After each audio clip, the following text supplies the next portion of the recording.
दोस्तों, life and inspiration के इस अंक में मैं आपका हृदय से स्वागत करता हूं। आज हम लोग लता दीदी के जिंदगी से कुछ सीखने की कोशिश करेंगे। भारत रत्न लता मंगेशकर जी की आवाज के दीवाने भारत ही नहीं बल्कि पूरी दुनिया में हैं।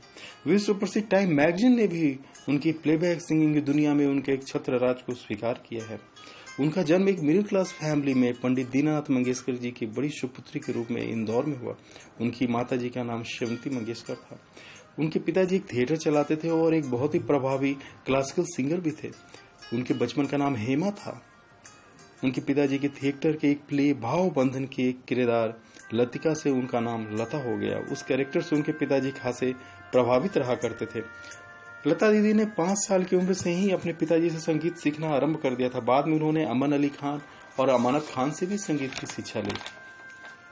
लता दीदी ने 50 से भी अधिक वर्षों तक फिल्म इंडस्ट्री को अपने आवाज से मोहित किया है, अपना योगदान दिया है। उन्होंने लगभग 50,000 से भी अधिक गाने गाए हैं।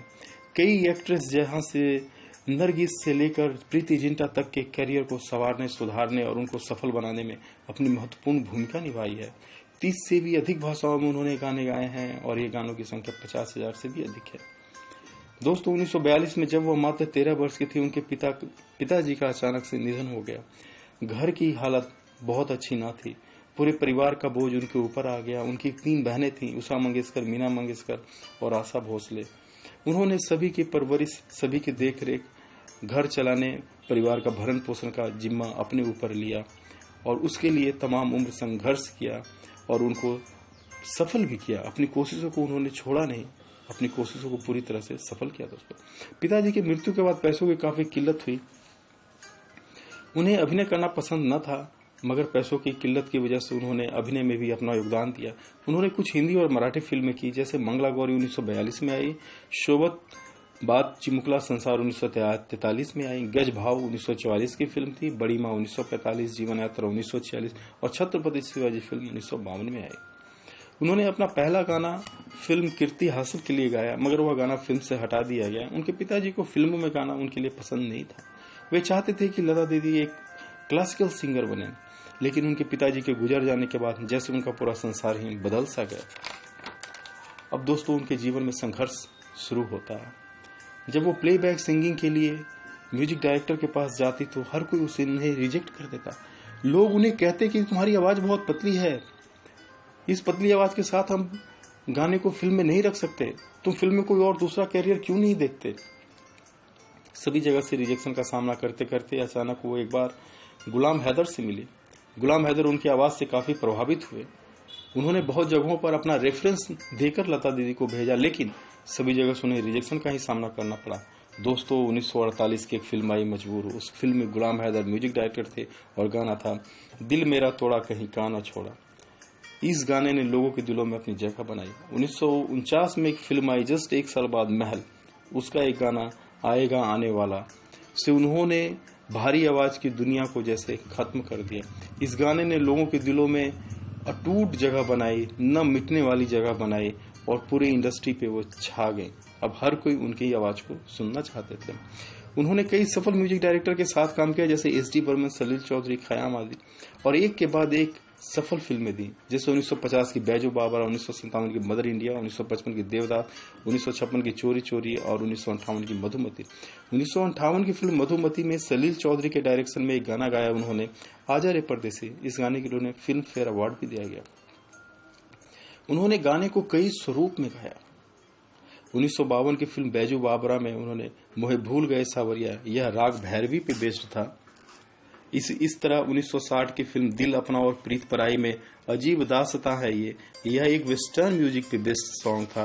और उसके बाद अगर हम चले 1961 की फिल्म हम दोनों में अल्लाह तेरो नाम, यह एक भजन था। सभी गाने काफी सफल थे। उन्होंने तमिल, कन्नड़ा और मराठी में कई गाने गाए, गैर फिल्मी गाने भी उसमें शामिल है। अब दौर आता है 1970 से 80 के बीच का, जब उन्होंने किशोर कुमार के साथ डुएट को रिकॉर्ड करना शुरू किया। अब तो यह आवाज का जादू लोगों के दिलो दिमाग से हटता नहीं। आज भी वो हम सुने उस गाने को तो हमें यही लगता है कि जैसे कल परसों की तो ये गाने रिलीज हुए हैं। दिलों को छू जाते हैं, अपनापन महसूस होता है उस आवाज में, उन शब्दों में। 1969 में फिल्म आई आराधना। फिल्म गाना था कोरा कागज। 1971 की फिल्म आंधी में तेरे बिना जिंदगी से कोई सिकवा तो नहीं।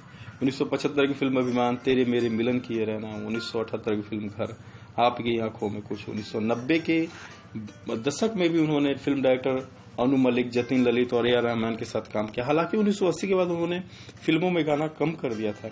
1990 के दशक उसके बाद उन्होंने कई सफल फिल्में दी, जिसमें दिलवाले दुल्हनिया ले जाएंगे, हम आपके हैं कौन, दिल से, रंग दे बसंती आदि कई फिल्में शामिल हैं।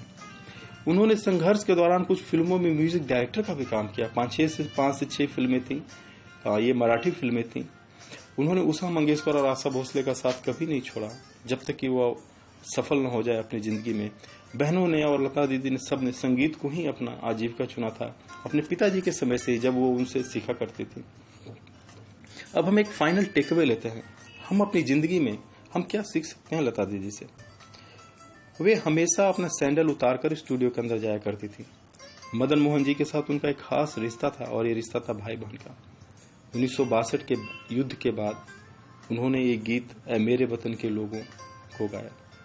लोगों की आंखों में आंसू आ गए और उन लोगों में पंडित नेहरू जी भी शामिल थे। भारत ही क्या कहिए, पूरी दुनिया में लगभग 25,000 से भी ज्यादा एकल गाने गाने के लिए लता दीदी का नाम 1974 में गिनीज बुक ऑफ रिकॉर्ड में शामिल हुआ।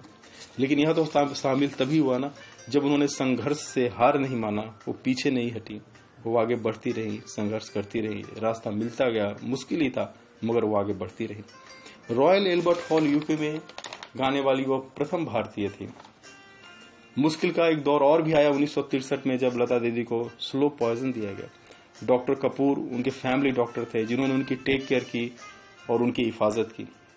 वो 3 महीनों तक बिस्तर पे थी, वो हिल भी नहीं सकती थी, चल भी नहीं सकती थी।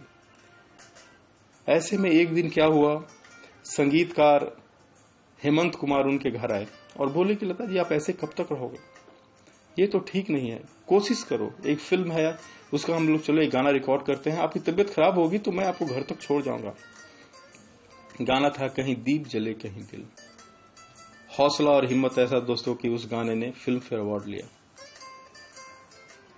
उनके बाद उन्होंने कभी भी पीछे मुड़ के नहीं देखा। उन्होंने विवाह न करने का निर्णय लिया था, आजीवन वो संघर्ष करती रही। सादगी पूर्ण जीवन, उनके जीवन का संघर्ष हमारे लिए एक बहुत बड़ी सीख है। 92 वर्ष की उम्र में 6 फरवरी 1922 को ब्रिज कैंडी अस्पताल में उन्होंने आखिरी सांस ली। युगों युगों तक उनका संगीत हमारे जीवन को प्रेरणा देता रहेगा। दोस्तों उम्मीद करता हूँ यह वीडियो आपको अच्छा लगा होगा। Please like, share and subscribe this channel. Thank you so much. Thank you for watching. Thank you so much. Thank you.